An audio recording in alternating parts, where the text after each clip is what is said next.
ሰላም ጤና ይስጥልን እጅጉን የተወደዳችሁና የተከበራችሁ የአዲስ ስፖርት ቤተሰቦቻችን እንደምን አላችሁልን? ከእናንተው ከሆነው ከአዲስ ስፖርት የዩቲዩብ ቻናላችን አዳዲስ ስፖርታዊ ጉዳዮችን ልናካፍላችሁ መጥተናል። ለተከታዮቹ ደቂቃዎች ከእናንተ ጋር ስንቆይም ከሀገር ውስጥና ከውጪ ያልተሰሙ አዳዲስ ስፖርታዊ ጉዳዮችን በዛሬ ፕሮግራማችን ላይ አካተናል። እናንተም ሀሳብ አስተያየቶቻችሁን ኮሜንት ቦክስ ላይ እያሰፈራችሁልን ከኛ ጋር እንድትቆዩ የተለመደ የአክብሮት ግብዣችን ነው። በዛሬ ፕሮግራማችን የተለያዩ ርዕሰ ጉዳዮችን ወደ እናንተም የምናደርስ ነው የሚሆነው ውድ ቤተሰቦቻችን። ከነዚህ መካከል ትልልቆቹን የአውሮፓ ክለቦች የተመለከቱ እጅግ በርከት ያሉ የዝውውር ጉዳዮች ይነሳሉ። እነሱን እናነሳለን። ዛሬ የሚጠበቅ አንድ ጨዋታ ይደረጋል። በአውሮፓ ቻምፒየንስ ሊግ ዛሬ የፍጻሜ ጨዋታ የሚደረግ ይሆናል። ከሱ ጨዋታ ጋር የማያይዘን በርከት ያሉ ነጥቦችን ወደ እናንተ እናደርሳለን ውድ ቤተሰቦቻችን። በአውሮፓ ቻምፒየንስ ሊግ ዛሬ ምሽት እንግዲህ ኢንተር ሚላን እና ፓሪስ ሰን ዠርሜን ዛሬ ፍጻሜ ጨዋታቸውን ያደርጋሉ። እንግዲህ የአውሮፓ ቻምፒየንስ ሊግን ለማሸነፍ ትልቅ ጉጉት ያላቸው ፓሪስ ሰን ዠርሜኖች እንግዲህ እስካሁን አሸንፈው አያውቁምና ይህንን ጨዋታ ለማሸነፍ በትልቁ ይንቀሳቀሳሉ ተብሎ ይታሰባል። በወጣት ኮከቦቻቸውም የዛሬውን ጨዋታ ለማሸነፍ በትልቁ ይተጋሉ። ኢንተር ሚላንም የጣሊያኑ ቡድን እንግዲህ ዘንድሮ ጥሩ ጊዜን አሳልፈዋል። በሊጉ ምንም እንኳን ዋንጫን ማምጣት ባይችልም በቻምፒየንስ ሊግ ግን ትልልቆቹ የሚባሉትን ቡድኖች እነ ባየር ሚኒክን እና ባርሴሎናን ጭምር ነው ጥሎ የመጣውና ትልቅ ፉክክር እንመለከታለን ተብሎ ይጠበቃል። ይህንን ጨዋታ በተመለከተ የምናነሳቸው በርከት ያሉ ነጥቦች ይኖሩናል። ሌሎች ስፖርታዊ ጉዳዮችንም በስፋት እናነሳለን። እስከ ፕሮግራማችን ፍጻሜ አብራችሁን እንድትቆዩ በአክብሮት ጋብዛለሁ። ቪዲዮአችንን ላይክ፣ ቻናላችንን ሰብስክራይብ እያደረጋችሁ ደግሞ ቆይታችሁን ከኛ ጋር እንድታደርጉ ነው በአክብሮት የምጋብዘው። ከመሸጋገሪያ በኋላ ተመልሰን እንመጣለን። አብራችሁን ቆዩ።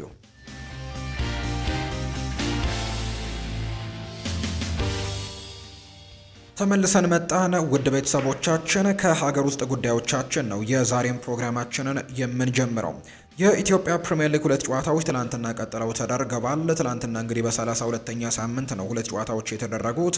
ቅዱስ ጊዮርጊስ ትላንትና ድል ቀንቶታል። በኢትዮጵያ ፕሪሚየር ሊግ 32ኛ ሳምንት ቀዳሚ መርሃ ግብር እንግዲህ ቅዱስ ጊዮርጊስ ትላንትና ከስሁል ሽረ ጋር ነበር ጨዋታውን ያደረገው። 1-0 በሆነ ውጤትም አሸንፎ ነው ጨዋታውን መውጣት የቻለው።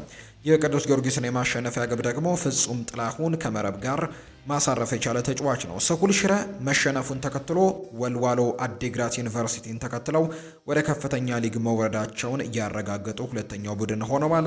ቅዱስ ጊዮርጊሶች ከ3 ተከታታይ ሽንፈት በኋላ ነው ትናንትና ወደ ድል እየተመለሱት። በአጠቃላይ ቅዱስ ጊዮርጊስ ያላቸው ነጥብ ላይ 3 ነጥቦችን ጨምረው ነጥባቸውንም 43 አድርሰው 6ኛ ደረጃ ላይ ሲቀመጡ፣ በአንጻሩ ስሁል ሽረ በ22 ነጥቦች 17ኛ ደረጃ ላይ የሚገኝ ቡድን ነው። ሌላኛው ምሽት ላይ በተደረገው የ32ኛው ሳምንት ሌላኛው ጨዋታ ድሬዳዋ ከተማን ከኢትዮጵያ ንግድ ባንክ ጋር ያገናኘው መርሃ ግብር ነው። የአምናው ሻምፒዮን ኢትዮጵያ ንግድ ባንክ ዘንድሮ ጥሩ ጊዜያቶችን እያሳለፈ አይገኝም። ትናንትናም በድሬዳዋ ከተማ የ2-1 ሽንፈትን ቀምሷል። በ32ኛው ሳምንት የምሽቱ ሌላኛው መርሃ ግብር ነው። ድሬዳዋ ከተማ ኢትዮጵያ ንግድ ባንክን 2-1 በሆነ ውጤት ትላንትና ማሸነፍ የቻሉት። የድሬዳዋ ከተማን የማሸነፊያ ግቦች ዮሐንስ ደረጀና ኢስማኤል አብዱል ሲያስቆጥሩ ለኢትዮጵያ ንግድ ባንክ ደግሞ ቢኒያም ካሳሁን ነው ከመረብ ጋር ማሳረፍ የቻለው።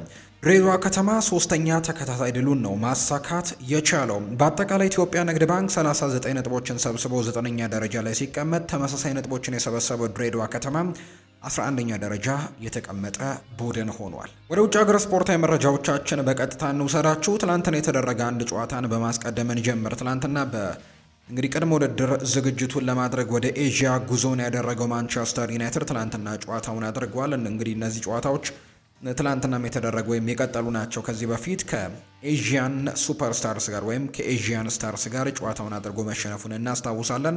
ትላንትና ደግሞ ወደ ሆንግ ኮንግ አቅንቶ ትላንትና ጨዋታውን አድርጓል። ዩናይትድ እንግዲህ ትላንትና የኤዥያ ጉዞን የሚያጠናቀቀበት ጨዋታ ነው ያደረገው። ማንቸስተር ዩናይትድ የመጀመሪያ ቅድመ ጨዋታ ውድድር ዝግጅቱን ለማድረግ ወደ ኤዥያ ያደረገው ጉዞ በትላንትናው ዕለት ተጠናቋል። በሆንግ ኮንግ የመጨረሻ ወዳጅነት ጨዋታውን ከሆንግ ኮንግ ጋር ያደረገው ማንቸስተር ዩናይትድ 3-1 በሆነ ውጤት ትላንትና ማሸነፍ ችለዋል። ለማንቸስተር ዩናይትድ የማሸነፊያ ግቦቹን ቺዶ ኦቢ ማርቲን 2 ጎሎችን ትላንትና ማስቆጠር ችሏል። ሌላኛውን ጎል ያስቆጠረው ደግሞ አይደን ሄቨን ነው ትላንትና ጎሉን ያስቆጠረው። እነዚህ እንግዲህ ሁለት ተጫዋቾች ያስቆጠሩትን ጎል ተከትሎ 3-1 በሆነ ውጤት ማሸነፍ ችለዋል። ማንቸስተር ዩናይትድ ወደ ኤዥያ ካደረገው ጉዞ 8 ሚሊዮን ፓውንድም ገቢ ማግኘታቸው ነው እየተገለጸ የሚገኘው። ማንቸስተር ዩናይትድ በቀጣይ ወደ ስዊድን ስቶክሆልም አምርቶ ሐምሌ 12 ነው 2017 ዓ.ም ላይ ከሊድስ ዩናይትድ ጋር የወዳጅነት ጨዋታውን እንደሚያደርግ የወጣው መርሃ ግብር የሚያሳየው። ከጨዋታው በኋላ ሜሰን ማውንት ሀሳቡን ሰጥቷል። በተለይ ከትላንትናው ጨዋታ ጋርና ከማንቸስተር ዩናይትድ ጋር አያይዞ ነው ሜሰን ማውንት ሀሳቡን የሰጠው። ከጨዋታው በኋላ ሲናገር በመጀመሪያና ከምንም በላይ ዛሬ እዚህ የነበሩትን ሁሉንም ደጋፊዎች ማመስገን እፈልጋለሁ። እነሱን ሜዳ ውስጥ ማየት በጣም ጥሩ ስሜት ነበረው ብሏል። በመጀመሪያ በማሌዥያ እናም አሁን ደግሞ በሆንግ ኮንግ ደጋፊዎችን መመልከትም በጣም ጥሩ ስሜት ነበረው። ድጋፋቸውም አስገራሚ ነበር ሲልም ጭምር ነው ሜሰን ማውንት የተናገረው። ከመጀመሪያው ጨዋታ በኋላ እዚህ መተን ማሸነፍና ጥሩ አቋም ማሳየት ፈልገን ነበር። እናም ደግሞ ለኛ በጣም አስፈላጊው ነገር ለደጋፊዎች መጫወት ነበር። ሁለተኛው አጋማሽ ኢንጆይ አድርጌዋለሁ። ወተን መጫወታችንም ጥሩ ነበር። አየሩ ጥሩ አልነበረም፣ ነገር ግን እግር ኳስ መጫወት ግን ስለምንወድ ጨዋታውን አድርገነዋል ሲልም ጭምር ነው ሜሰን ማውንት ሀሳቡን የሰጠው። ዛሬ ተጠባቂ ጨዋታ ይደረጋል። የአውሮፓ ቻምፒየንስ ሊግ ፍጻሜ ጨዋታም ዛሬ ምሽት ነው የሚደረገው በፈረንሳዩ ክለብ ፓሪስ ሰን ዠርሜን እና በጣሊያኑ ክለብ ኢንተር ሚላን መካከል። ፓሪስ ሰን ዠርሜኖች ይህንን ውድድር ለማሸነፍ በርከት ያሉ ነገሮችን ከዚህ በፊት ሲያደርጉ እንደነበሩ እናስታውሳለን። ትልልቅ የሚባሉ ከዋክብቶችን አምጥተው እንግዲህ ያልተሳካላቸውን ጊዜያቶች የምናስታውሰው ነው።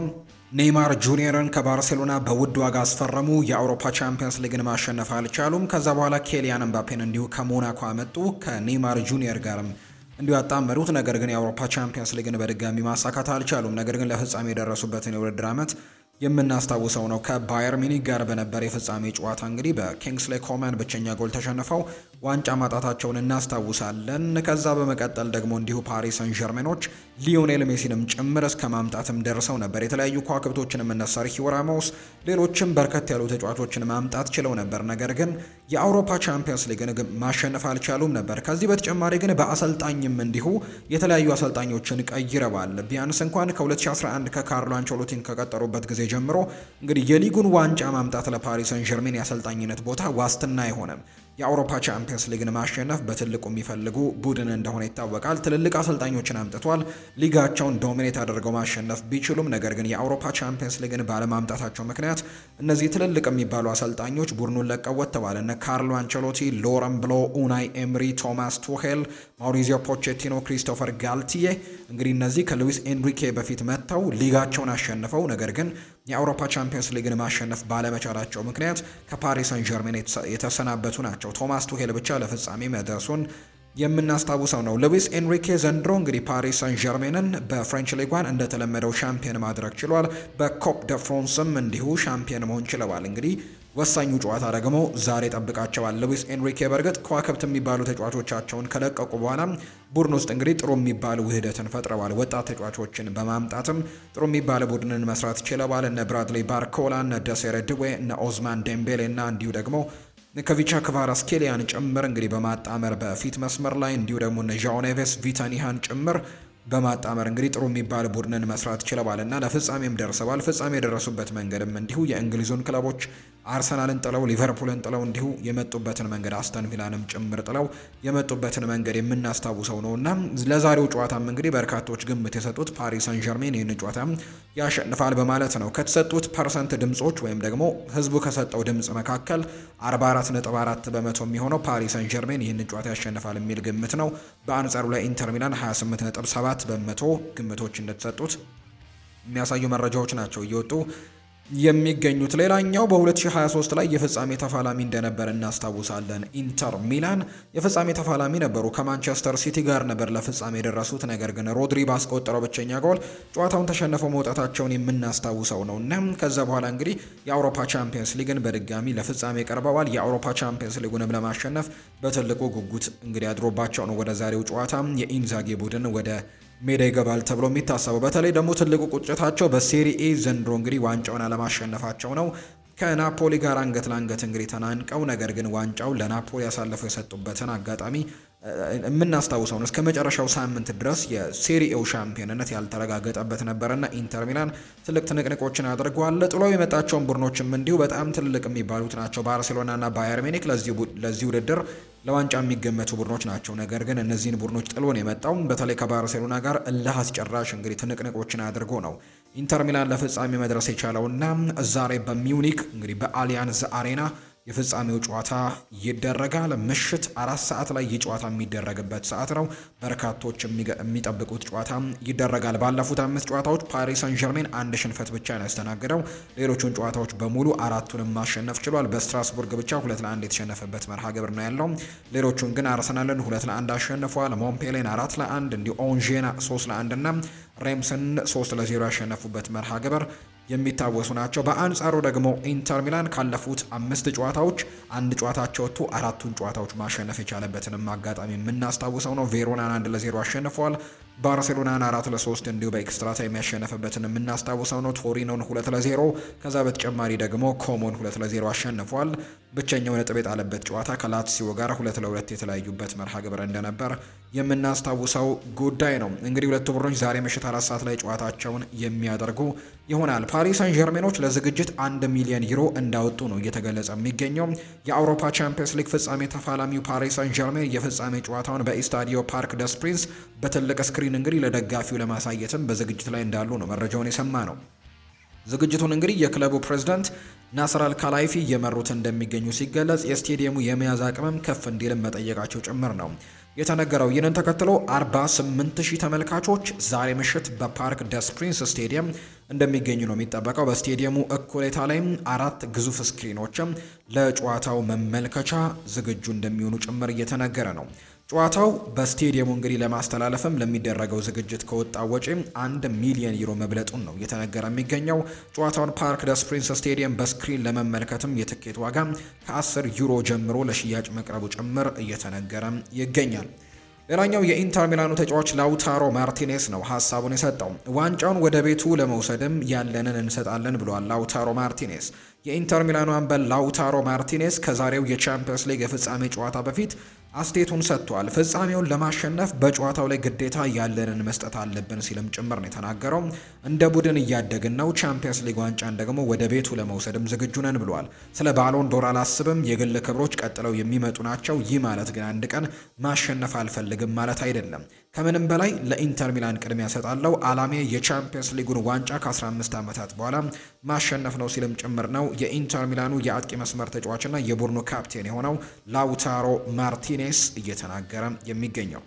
ሌላኛው ሀሳቡን የሰጠው እንግዲህ የኢንተር ሚላኑ አሰልጣኝ ሲሞኔ ኢንዛጊ እንዲሁ ደግሞ ሌላኛው ኦዝማን ዴምቤሌም ሀሳባቸውን ሰጥተዋል። ሲሞኔ ኢንዛጊ ሲናገሩ ያለ ፍርሃት ወደ ሜዳ እንገባለን ሲሉ ነው የተደመጡት። የኢንተር ሚላኑ ዋና አሰልጣኝ ሲሞኔ ኢንዛጊ ከዛሬ ምሽቱ የቻምፒየንስ ሊግ ፍጻሜ ጨዋታ በፊት ለጋዜጠኞች አስተያየታቸውን ሰጥተዋል። ቤንጃሚን ፓቫር በጥሩ ሁኔታ ላይ ነው፣ ጥሩ ልምምድም ነበረው፣ ጥሩ ቁመና ላይም ከሆነ በቋሚነት ይጀምራል፣ እሱ አስፈላጊ ተጫዋቻችን ነው ሲሉ ነው አሰልጣኝ ሲሞኔ ኢንዛጊ የተናገሩት። በኢንተር ሚላን ጥሩ ስሜት ይሰማኛል፣ ስኬታማ ለመሆን አስፈላጊ ነገሮች ሁሉም አሉኝ።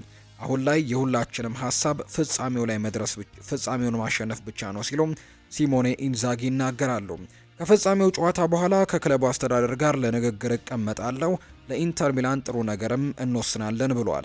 በፍጻሜው የተሸናፊነት ግምት ይሰጠናል። ከ2 ዓመታት በፊትም ያስተሳሰብ ነበር፣ ነገር ግን ከማንቸስተር ሲቲ እኩል ነበርን፣ እስከ መጨረሻውም ተፎካክረናል። በእግር ኳስ በገንዘብ ወይም በደሞዝ አይደለም፣ በጨዋታው የተጫዋቾች ፍልሚያ ነው። እነሱ ናቸው ሁሉንም የሚወስኑት። ያለምንም ፍርሃት ወደ ሜዳ መግባት አለብን፣ ጨዋታውን ማሸነፍም አለብን። ልናውቅም ይገባናል። የመጣንበት መንገድም በራስ መተማመናችንን ጨምሮታል ሲልም ጭምር ነው የተናገረው አሰልጣኝ ሲሞኔ ኢንዛጊ። ትኩረት ማጣት ዋጋ ያስከፍለናል ያለው ደግሞ ኦስማን ዴምቤሌ ነው። የፓሪስ ሰን ዠርሜኑ ቁልፍ ተጫዋች የሆነው ኦስማን ዴምቤሌ ከዛሬው የቻምፒየንስ ሊግ የፍጻሜ ጨዋታ በፊት ነው አስተያየቱን የሰጠው። ስለ ባሎን ዶር ተናግሬያለሁ። ለእኔ ወሳኙ ነገር የግል ሽልማት ሳይሆን የቡድን ዋንጫ ነው። ለሌሎች ተጫዋቾች አስደሳች ሊሆን ግን ይችላል። ቤንጃሚን ፓቫር እና ማርከስ ቱራም በመግጠሜ ደስተኛ ነኝ። እነሱ አስደናቂ ዓመት ነበራቸው። ቤንጃሚን ፓቫር የተለየ ተጫዋች ነው። ዛሬ እንግዲህ የእሱ ቀን አይሆንም ብዬ ተስፋ አድርጋለሁ። ኢንተር ሚላን ምርጥ ቡድን ነው። ለ5 ዓመታት በጋራ ተጫውተዋል። አካላዊ ጥንካሬ ያላቸው። ከመጀመሪያው እስከ መጨረሻው ትኩረት ማድረግ አለብን። ትንሽ ትኩረት ማጣት ዋጋ ሊያስከፍለን ይችላል። ስሜታችንን መቆጣጠር አስፈላጊ ነው። ጨዋታውን በጥሩ ሁኔታ በሙሉ ልባችንም መጫወት ይኖርብናል። ከልጅነቴ ጀምሮ እንደዚህ አይነት ጨዋታዎችን ለማድረግ ነው የተዘጋጀሁት። በጥሩ ሁኔታ ተዘጋጅቻለሁ። ጨዋታውንም ለማሸነፍ ያለንን ነገር በሙሉ እንሰጣለን ሲልም ጭምር ነው የተናገረው ኦስማን ዴምቤሌ። ሊቨርፑልን የተመለከቱ መረጃዎችን ደግሞ እናንሳ። ሊቨርፑል ይፋዊ የዝውውር ጥያቄን አቀርቧል። እንግዲህ ሊቨርፑል ዘንድሮ የባየር ሌቨርኩዘን ተጫዋቾች ላይ ትኩረት አድርጎ እየሰራ እንደሆነ ይታወቃል።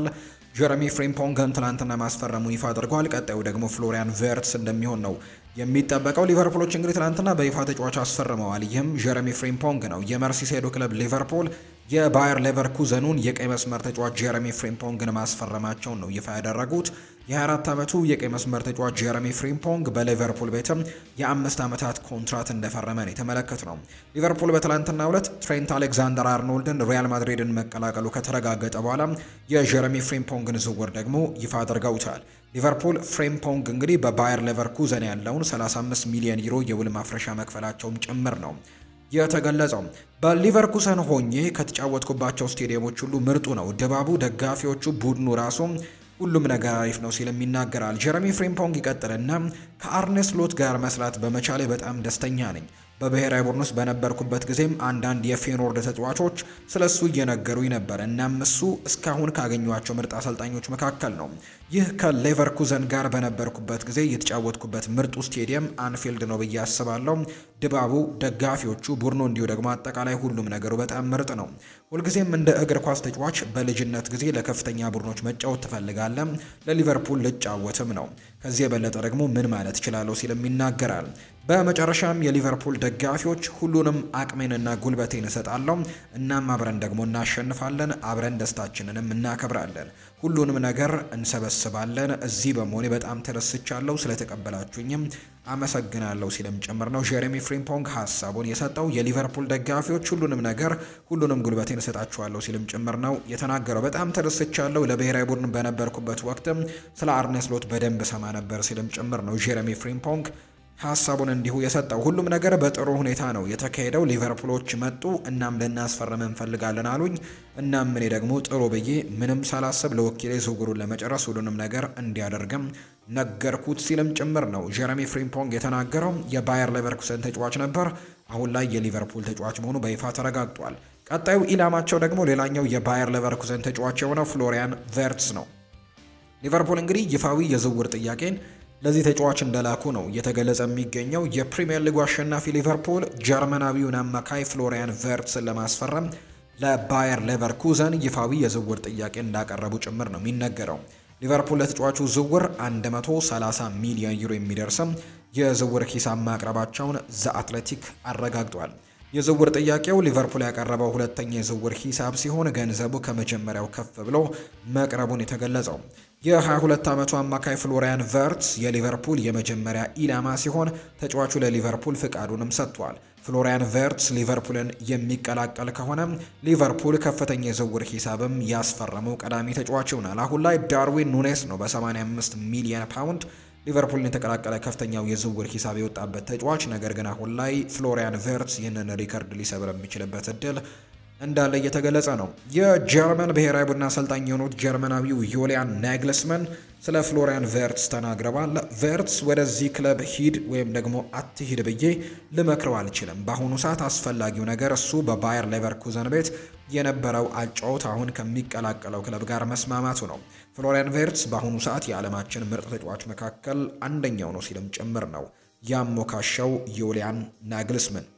አርሰናልን የተመለከቱ መረጃዎችን ደግሞ ወደ እናንተ እናድርስ ውድ ቤተሰቦቻችን። ከቀናት በፊት በለንደን ከአረቢ ለብዚሽ ስራ አስኪያጅና በአንድሪያ ቤርታ መካከል ንግግሮች ተደርገው ነበር ብሎናል ፍሎሪያን ፕሌተንበርግ። በተለይ በጀርመን በሚወጡ መረጃዎች ላይ በጣም ታማኝነት አላቸው ተብለው ከሚነሱ የመረጃ ምንጮች አንደኛው ነው ፍሎሪያን ፕሌተንበርግ እና እንግዲህ በጀርመን ነው ደግሞ የሚገኘው የአረቢ ለብዚሹ ተጫዋች ቤንጃሚን ሼስኮ እና ስለዚህ ከላይፕዚግ ስራ አስኪያጅ ጋር አንድሪያ ቤርታ ተገናኝቷል ብሎ ይህንን መረጃ አጋርቷል። አርሰናል የቤንጃሚን ሼስኮ ሙሉ የውል ማፍረሻውን 80 ሚሊዮን ዩሮ አካባቢን የመክፈል ፍላጎት ይኖራቸው አይኖራቸው አይታወቅም። አሁን ላይ ግን ስለ ክፍያው መዋቅሮች ንግግሮች መደረግ ጀምረዋል የሚሉ መረጃዎች ናቸው እየወጡ የሚገኙት። ቪክተር ዮከርሽም አሁንም በአርሰናል የአጥቂ ዝርዝር ውስጥ የሚገኝ ሌላኛው ተጫዋች ነው። ነገር ግን ቤንጃሚን ሼስኮ ላይ የተሻለ እንቅስቃሴዎችን እያደረጉ እንዳሉ የሚያሳዩ መረጃዎች ናቸው እየወጡ የሚገኙት። አንድሪያ ቤርታና አርቴታ አሁን ላይ ቤንጃሚን ሼስኮ የአርሰናል አጥቂ ለመሆን ቅድሚያ እንደሚሰጠው ተስማምተዋል። በመካከላቸው ምንም አይነት ተቃርኖ እንደሌለ ጭምር ነው መረጃዎቹ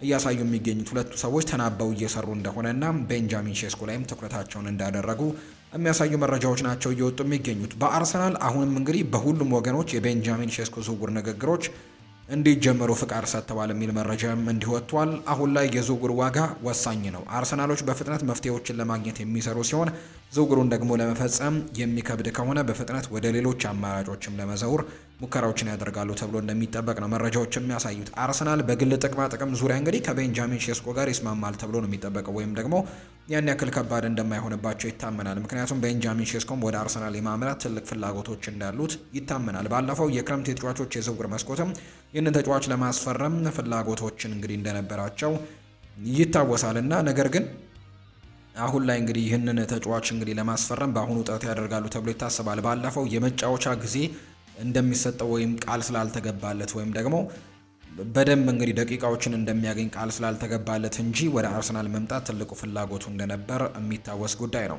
ማንቸስተር ዩናይትድን ደግሞ የተመለከቱ መረጃዎችን እናንሳ።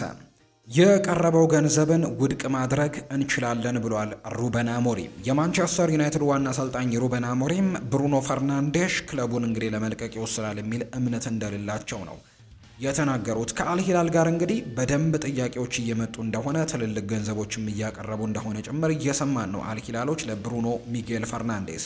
ነገር ግን አሰልጣኝ ሩበን አሞሪም ይህንን ተጫዋች የማቆየት ትልቅ ፍላጎት አላቸው ተብሏል። ነገር ግን ብሩኖ ፈርናንዴስ ግን ከአልሂላል የመጣለትን ጥያቄ በቁም ነገር እያጤነው እንደሆነና ምናልባት ውሳኔዎችን ሊወስን እንደሚችል የሚያሳዩ መረጃዎች ናቸው እየወጡ የሚገኙት እና ቤን ጃኮብስ ይህንን መረጃ በደንብ እያጋሩት ይገኛሉ።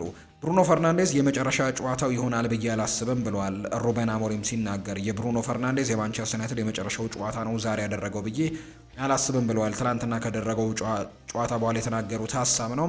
እንግዲህ እሱ መቆየት የሚፈልግ ይመስለኛል። ብዙ ጥያቄዎችን ውድቅ አድርጎም ያውቃል። ስለዚህ ይህንም ጥያቄ ውድቅ ያደርገዋል ብዬ ነው የምጠብቀው ሲል አሰልጣኝ ሩበን አሞሪም እየተናገሩ ይገኛሉ። ማንቸስተር ዩናይትድ እንግዲህ አልሂላል ያቀረበውን ከፍተኛ ገንዘብ ውድቅ የማድረግ አቅም ያገኝ እንደሆነ የጠየቁት ሩበን አሞሪም ማድረግ እንችላለን ሲሉ ነው ምላሽ የሰጡት። ምክንያቱም ከፍተኛ ገንዘብ ነው ለሩበን አሞሪም ለማንቸስተር ዩናይትድ እንግዲህ በብሩኖ ፈርናንዴዝ ምክንያት የቀረበው 100 ሚሊዮን ፓውንድ ጭምር ለማቅረብ ፈቃደኞች ናቸው አልሂላል እና ይህን ያክል ገንዘብ እንግዲህ ውድቅ ለማድረግ አቅሙ ይኖረው ይሆን ተብለው ነበር። ማንቸስተር ዩናይትዶች እንግዲህ ይህንን አቅም ይኖራቸው ይሆን ተብለው ተጠይቀው ነበር። ሩበን አሞሪም እንችላለን ሲሉ ነው ምላሻቸውን የሰጡት።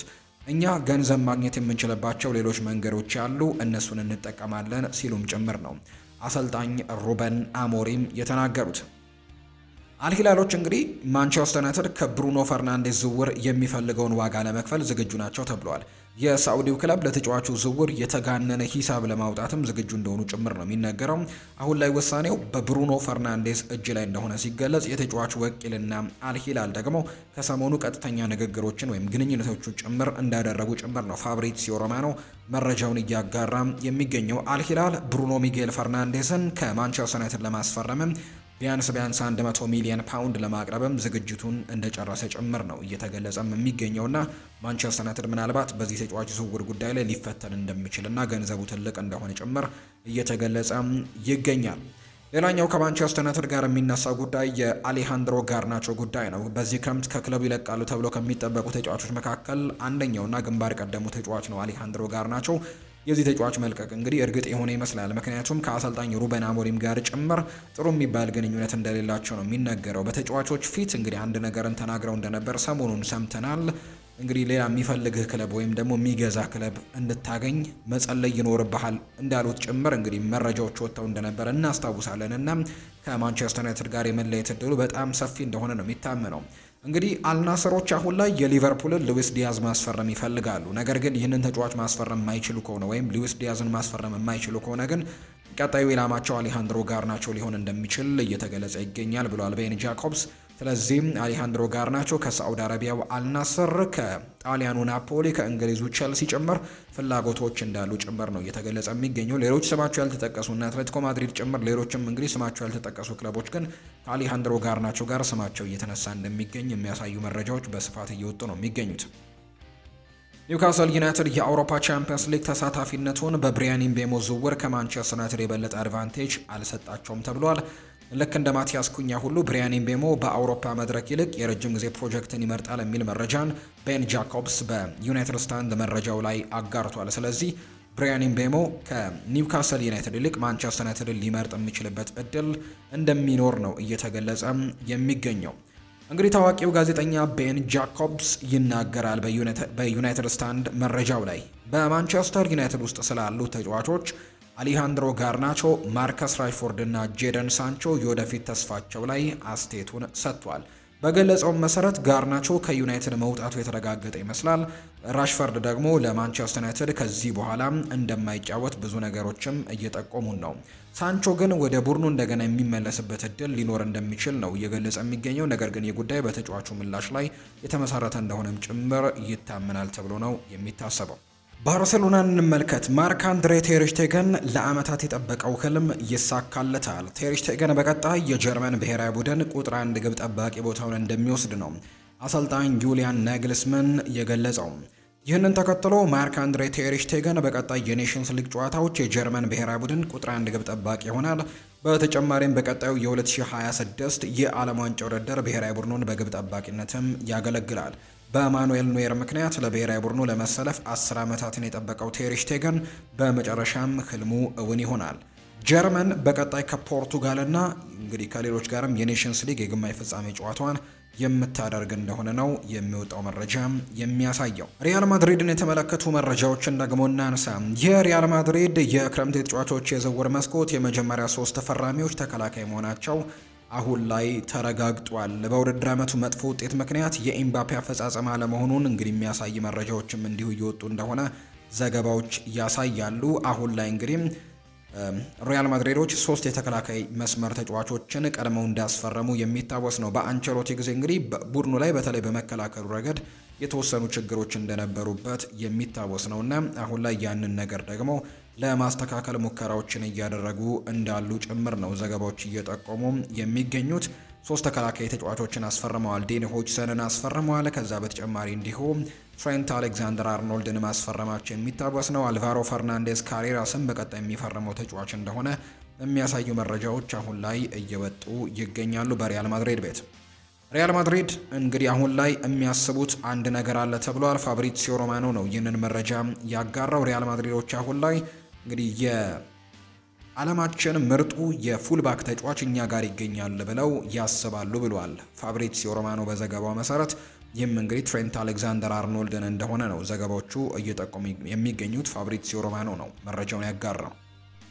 ሪያል ማድሪድ ከተጫዋቹ ጋር መለየቱ ይፋ ተደርጓል። ሪያል ማድሪድ ከስፔናዊው የተከላካይ ስፍራ ተጫዋች ከሆነው ሄሱስ ቫሌሆ ጋር ነው ከ10 ዓመታት በኋላ መለየታቸው ይፋ የተደረገው። የ28 ዓመቱ ሄሱስ ቫሌሆ በሪያል ማድሪድ ቆይታ 2 የቻምፒየንስ ሊግ ዋንጫን ጨምሮ 13 ዋንጫዎችን ማሳካት የቻለም ተጫዋች ነው። ሄሱስ ቫሌሆ በሪያል ማድሪድ ቆይታው ለክለቡ ባደረጋቸው 34 ጨዋታዎች 2000 ደቂቃዎችን ነው መጫወት የቻለው። ተጫዋቹ በሪያል ማድሪድ ቆይታው በአማካይ በ3 ጨዋታዎች 1 ዋንጫን ማሸነፍ ችሏል ማለት ነው። ሻቪ አሎንዞ ለብሔራዊ ቡድናቸው ካልተጠሩ ተጫዋቾችና ከተጎዱ ተጫዋቾች ጋር በመጪው ሰኞ ልምምድ መስራት ይጀምራል።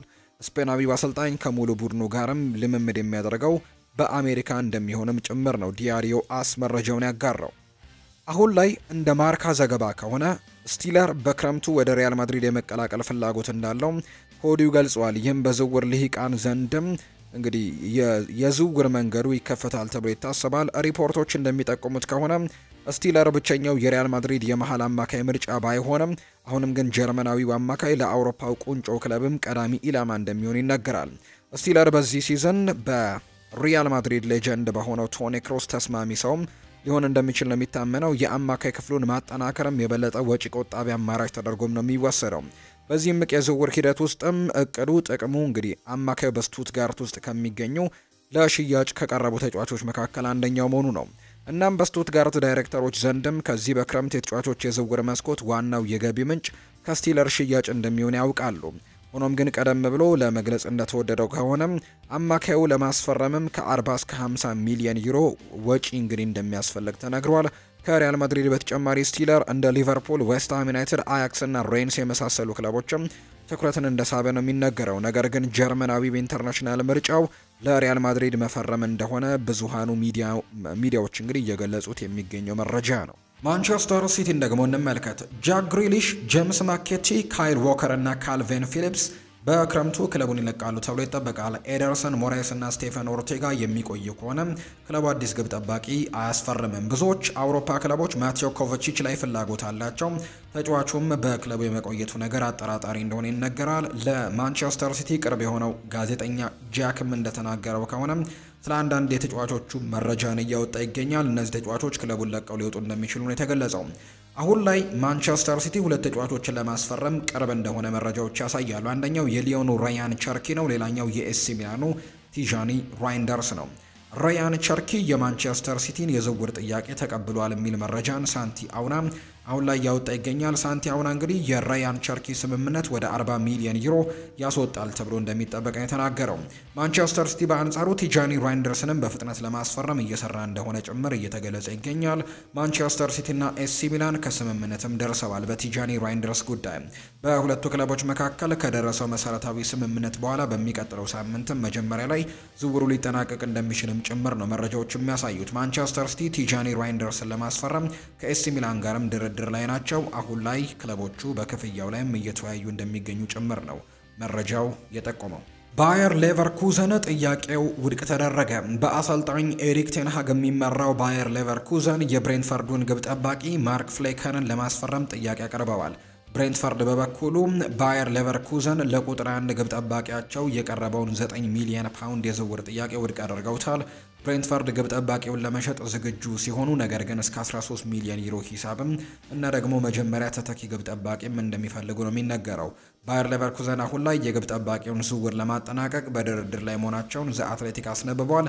የ32 ዓመቱ ግብ ጠባቂ ማርክ ፍሌከን ለብሬንትፈርድ ባደረጋቸው 74 የሊግ ጨዋታዎች በ14 ግብ ሳይቆጠርበት መውጣት የቻለም ግብ ጠባቂ እንደሆነ መረጃዎቹ ያሳያሉ። ሁለቱ የመርሲሳይድ ከተማ ክለቦች ሊቨርፑል እና ኤቨርተን በአንድ ዝውውር ሊገናኙ እንደሆነ መረጃዎች እያሳዩ ይገኛሉ። ኤቨርተኖች በሊቨርፑል ላይ የዝውውር ሙከራን ለማድረግ እያሰቡ ነው። በመርሲሳይድ ባላንጣዎች መካከል የሚደረግ ዝውውር ብርቅ ነው። በሁለቱ ክለቦች መካከል በቀጥታ የተዘዋወረው የመጨረሻው ተጫዋች በ2002 ተከላካዩ አቤል ዣቪየር ነበር። ነገር ግን በ2025 አዲስ ስም ወደ ዝውውሩ ሊገባ እንደሚችል ነው ቤን ጃኮብስ አሁን ላይ መረጃውን እያጋራም እንደሚገኝ ዘገባዎች እየጠቆሙ የሚገኙት።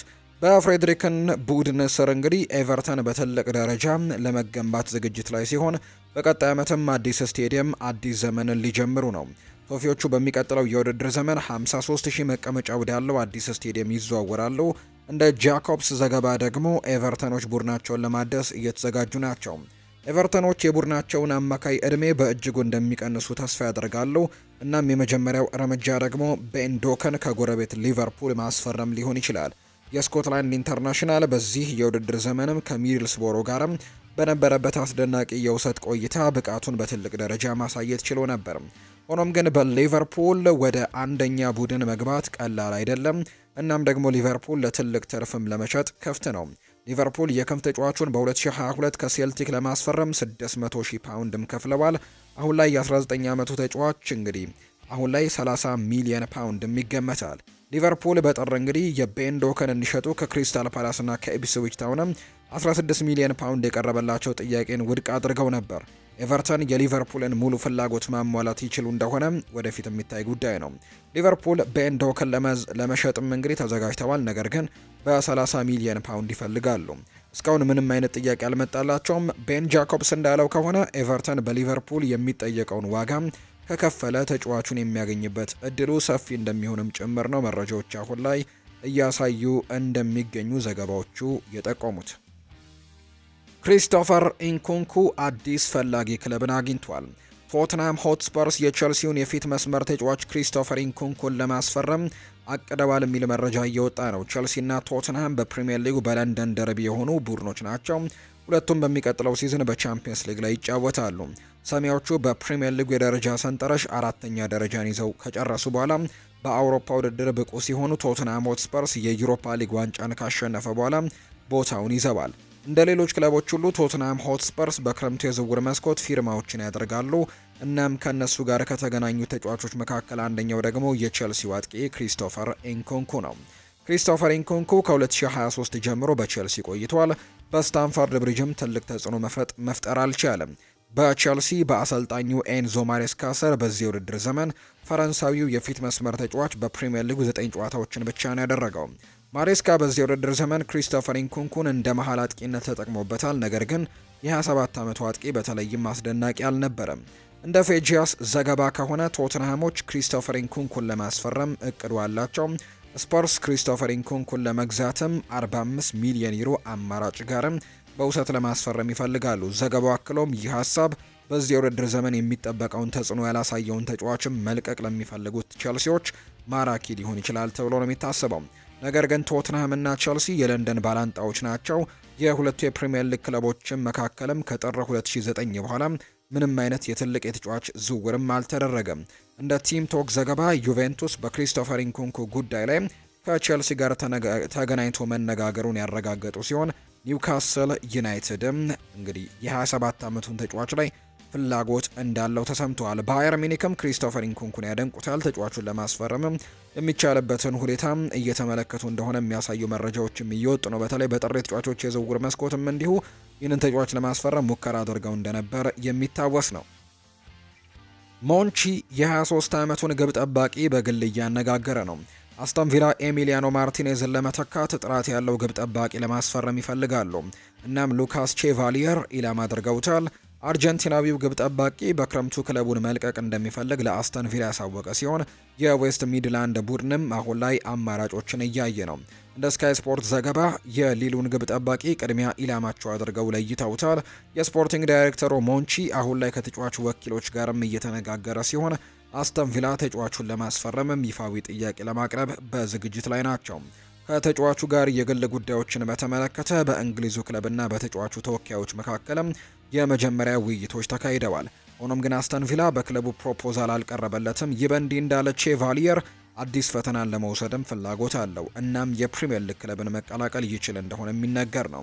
የ23 ዓመቱ ግብ ጠባቂ በሱ ቦታ ካሉት ምርጥ ተጫዋቾች መካከል አንዱ ተደርጎ የሚወሰድ ሲሆን በዚህ ውድድር ዘመንም በፈረንሳይ ሊግ ጊዜ እንግዲህ 11 ጊዜ መረቡን እንግዲህ ሳያስደፍረም በመውጣት ችሏል።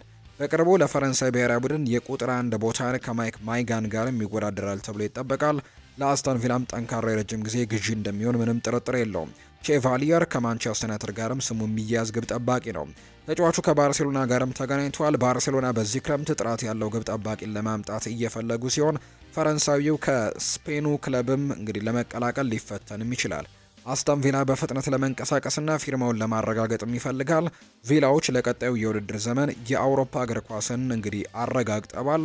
ጥሩ ስብስብም ያለው ቡድን አላቸው። ቼቫሊየር ወደፊት ከነሱ ጋርም ምኞቱን ያሳካል ተብሎ እንደሚጠበቅ ነው መረጃዎች አሁን ላይ እያሳዩ የሚገኙት። የተወደዳችሁና የተከበራችሁ ቤተሰቦቻችን ለዛሬ ያዝንላችሁ አዳዲስ ስፖርታዊ ጉዳዮቻችን እነዚህን ይመስላሉ። ስላደመጣችሁን ቆይታችሁንም ከኛ ጋር ስላደረጋችሁ እጅጉን ከልብ አድርገን እናመሰግናለን። ቪዲዮአችንን ላይክ፣ ቻናላችንን ሰብስክራይብ እያደረጋችሁ ከኛ ጋር ቆይታችሁን ያደረጋችሁ በሙሉ ላቅ ያለ ምስጋናችንን ማቅረብ እንወዳለን። ፉአድ ባህሩ የዛሬውን ፕሮግራም እየመራው ከእናንተ ጋር ቆይታን አደረኩኝ። በቀጣይ ፕሮግራሞቻችን ሌሎች ርዕሰ ጉዳዮችን ይዘን ዳግም ተመልሰን የምንገናኝ ይሆናል። መልካም ጊዜ እንዲሆንላችሁ ነው በአክብሮት የምመኘው።